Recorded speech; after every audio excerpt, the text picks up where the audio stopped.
Hi everyone, my name is Shubham. Welcome back Bela classes.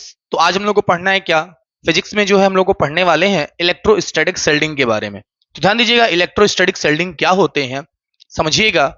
जैसे क्या होता है, जब कभी भी कोई भी आपका कंडक्टर है, ठीक है, कोई भी अगर कंडक्टर है और एक्सटर्नल इलेक्ट्रिक फील्ड में अगर उसको हम रख देते हैं, ठीक है, कोई भी अगर आपका कंडक्टर है उसे हम लोग कहां रख देते हैं, एक्सटर्नल इलेक्ट्रिक फील्ड में रख देते हैं, तो देखिएगा क्या जनरेट हो जाता है भाई। इनके अंदर, ये बाहर का एक्सटर्नल है इलेक्ट्रिक फील्ड, और इनके जो अंदर क्या होता है, इलेक्ट्रिक फील्ड जीरो हो जाता है। इलेक्ट्रिक फील्ड इनके अंदर क्या होता है, जीरो होता है। ये आपका कंप्लीटली क्या है, एक्सटर्नल एक इलेक्ट्रिक फील्ड है, और इनके अंदर इलेक्ट्रिक फील्ड कंडक्टर के अंदर क्या जनरेट होता है भाई, जीरो होता है। क्यों होता है, इसके पीछे रीजन क्या है। एक्चुअल में क्या होता है, जब ये आपका एक्सटर्नल इलेक्ट्रिक फील्ड मूव करते हैं, जाते हैं और उनके बीच में ये रखे गए हैं कंडक्टर, तो इनके अंदर अपोजिट चार्ज जनरेट होता है। एक साइड में माइनस हो जाएगा, अगर इधर से जा रहा है उस साइड में, तो इस साइड में माइनस हो जाएगा और ये इस साइड में प्लस हो जाएगा। तो ये क्या करता है, अंदर में जो होता है अपोजिट डायरेक्शन में तब चार्ज मूवमेंट करने लगते हैं, और बाहर इस तरह से मूवमेंट करते हैं। यानी बाहर के कंपेयर में अंदर आपके चार्ज मूवमेंट करते हैं लेकिन अपोजिट होते हैं, जिसकी वजह से क्या होता है, इलेक्ट्रिक फील्ड न्यूट्रल हो जाते हैं। एक्सटर्नल और इंटरनल दोनों मिलकर क्या हो जाएंगे, आपके जीरो हो जाएंगे। ये पूरा का पूरा जीरो हो जाएगा अंदर, यानी अंदर कोई भी इलेक्ट्रिक फील्ड नहीं होगा। आई बात समझ में, कोई इफेक्ट अंदर देखने को नहीं मिलेगा। इसीलिए इसे कहा जाता है शील्डिंग। शील्ड मतलब क्या होता है, अगर कोई भी ऑब्जेक्ट को अगर हमको मतलब कवर करके रखना है एक्सटर्नल फील्ड में, कवर करके अगर रखना है तो मतलब अगर उसके ऊपर एक क्या लगा देते हैं हम लोग, सरफेस लगा देते हैं, मेटल का सरफेस लगा देते हैं, वो उसको सेफ बचा के रखता है। आई बात समझ में। जैसे अगर हम बात कर लें, थंडरिंग होता है। थंडरिंग मतलब क्या, बारिश हो रहा है, बिजली चमक रही है, ठीक है, तो जब बिजली चमक रही है तो ध्यान दीजिएगा, बादल हैं ये, ठीक है, बादल हैं और ये टकरा रहे हैं, ठीक है ना, थंडरिंग हो रही है, चमक रहे हैं पूरा, ठीक है ना। तो ये बिजली चमक रही है आपकी। अब यहां पे क्या है, कोई पर्सन है, अम्ब्रेला लेके जा रहा है भाई, सेफ कौन रहेगा, ये देखिएगा। मान लीजिए कोई अम्ब्रेला लेके जा रहा है यहां पे, ठीक है, और एक कोई है जो कार में बैठा हुआ है, तो कौन सेफ बचेगा इसमें, ठीक है। तो देखिएगा, सेफ कौन रहेगा, ये कार का रहेगा। क्यों रहेगा, क्योंकि आप देख रहे होंगे ये किस चीज का बना है भाई, मेटल का है, ये बाहर है, तो ये क्या होगा, इस बारिश में जो है, थंडरिंग में जो है, ये आपका सेफ नहीं है, बल्कि ये इसके अंदर जो कार के अंदर लोग बैठे होंगे वो सेफ रहेंगे। आई बात समझ में, क्योंकि ये मेटल के शीट हैं, शील्ड का काम करेगा, जिसको वो प्रोटेक्ट कर सकता है। आइए उसको लैंग्वेज के फॉर्म में देख लेते हैं। एक प्रॉपर्टीज है ये मेटल की, आई बात समझ में ना। तो ध्यान दीजिएगा क्या है ये, देखिए, electrostatic shielding is the phenomenon of protecting a certain region of space from external electric field. Just मैंने बताया अभी क्या होता है भाई, ये प्रोटेक्ट करने की एक प्रक्रिया होती है, किससे, एक्सटर्नल जो इलेक्ट्रिक फील्ड होते हैं उस रीजन को, मान लीजिए ये रीजन है, यहां पे ये प्रोटेक्ट करने का काम कर रहे हैं। क्या कर रहे हैं, ये प्रोटेक्ट कर रहे हैं, ठीक है ना।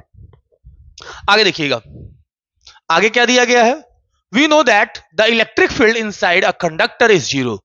भाई क्यों ऐसा होता है, कैसे होता है, जस्ट मैंने बताया, अंदर क्या होता है, इलेक्ट्रिक फील्ड जीरो होता है। किसकी वजह से होता है, जो एक्सटर्नल आपका फील्ड होता है उसकी वजह से उस कंडक्टर के अंदर इलेक्ट्रिक फील्ड क्या हो जाते हैं, जीरो हो जाते हैं। देयरफॉर टू प्रोटेक्ट क्या भाई, delicate instrument from external electric field, we enclose them in hollow conductor. Such hollow conductor are called Faraday cage. They needed to be earthed. अब देखिएगा यहां पे वही चीज आपको बताया जा रहा है कि अंदर में क्या जनरेट होता है, मैंने जस्ट आपको बताया, प्लस और माइनस की वजह से आपस में क्या होते हैं, वो न्यूट्रलाइज्ड हो जाते हैं। एक ये हॉलो केज की मींस क्या, फैराडे का एक केज की तरह काम करता है ये, ठीक है ना, फैराडे केज उस तरह से ये वर्क करेगा यहाँ पे, जिसकी वजह से वो क्या हो जाएगा, कंप्लीटली जीरो हो जाएगा। अभी थंडरिंग के लिए हमने बताया, वही एक एग्जांपल आपको यहाँ पे ये कार वाला दिया गया था। आई बात समझ में, तो नोट कर लेंगे। फिर अगली टॉपिक हम लोग पढ़ने वाले हैं क्या, पोलर एंड नॉन पोलर। इसका एक बार स्क्रीनशॉट ले लीजिए भाई, फिर आगे हम लोग मतलब पढ़ते हैं। आई होप आप लोगों को समझ में आ गया होगा। अगर नहीं आया तो भाई आप लोग कमेंट करके पूछ सकते हैं, बताया जा सकता है आपको फिर से। हो गया, चलिए आते हैं नेक्स्ट टॉपिक पे अपने, polar and non polar conductor. यानी कि ये कंडक्टर के टाइप्स हैं, पोलर एंड नॉन पोलर, ठीक है। चलिए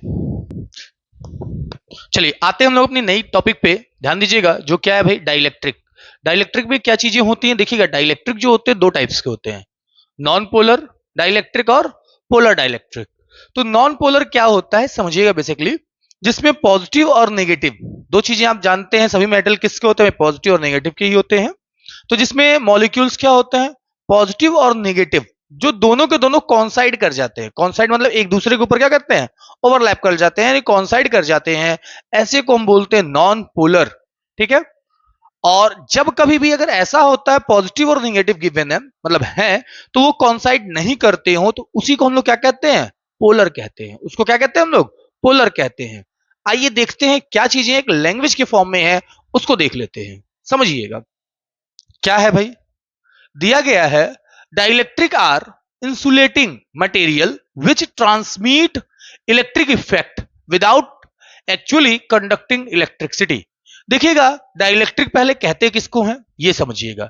ये क्या होता है कि इंसुलेटिंग मटेरियल होता है जो ट्रांसमिट करता है इलेक्ट्रिक इफेक्ट को बिना किसी एक्चुअली कंडक्टिंग इलेक्ट्रिसिटी के। ठीक है। उसी को हम लोग क्या कहते हैं, डाइलेक्ट्रिक कहते हैं। डाइलेक्ट्रिक दो टाइप्स के होते हैं, नॉन पोलर और पोलर। ये दो टाइप्स के डाइलेक्ट्रिक होते हैं, पोलर और नॉन पोलर। तो आइए पहले नॉन पोलर दिया गया है। नॉन पोलर देखिए डाइलेक्ट्रिक क्या होते हैं, the molecules in which the centre positive charge, centre में क्या है, पॉजिटिव चार्ज, जो कॉन्साइड हो रहा है सेंटर ऑफ नेगेटिव चार्ज से, यानी centre of positive charge and centre of negative charge दोनों के दोनों क्या करते हैं, कॉन्साइड कर जाते हैं। उन्हीं मॉलिक्यूल्स को क्या कहते हैं हम लोग, नॉन पोलर मॉलिक्यूल्स कहते हैं। सच मॉलिक्यूल्स आर सिमेट्रिक शेप, कैसा बनाता है ये, सिमेट्रिक शेप बनाता है, यानी एक इक्वली बनाता है, लाइक एज मिरर फॉर्म। ठीक है। कौन कौन है, O2 हो सकता है, CO2 हो सकता है, CH4 हो सकता है, ये सब क्या होते हैं आपके नॉन पोलर डाइलेक्ट्रिक कहलाते हैं। क्लियर है।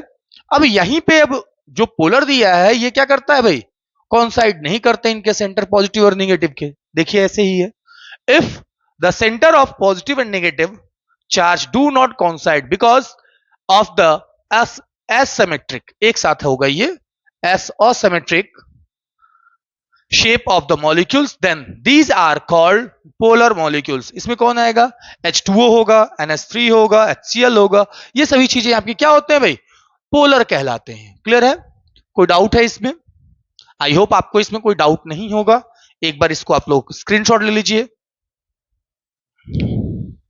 और अपनी नेक्स्ट लेक्चर होगी कैपेसिटर पे, किस पे होगी भाई, कैपेसिटर पे। आज के लिए हम इतना ही रखेंगे, मिलते हैं नेक्स्ट लेक्चर में, तब तक आप लोग पढ़ाई करिए, बाय।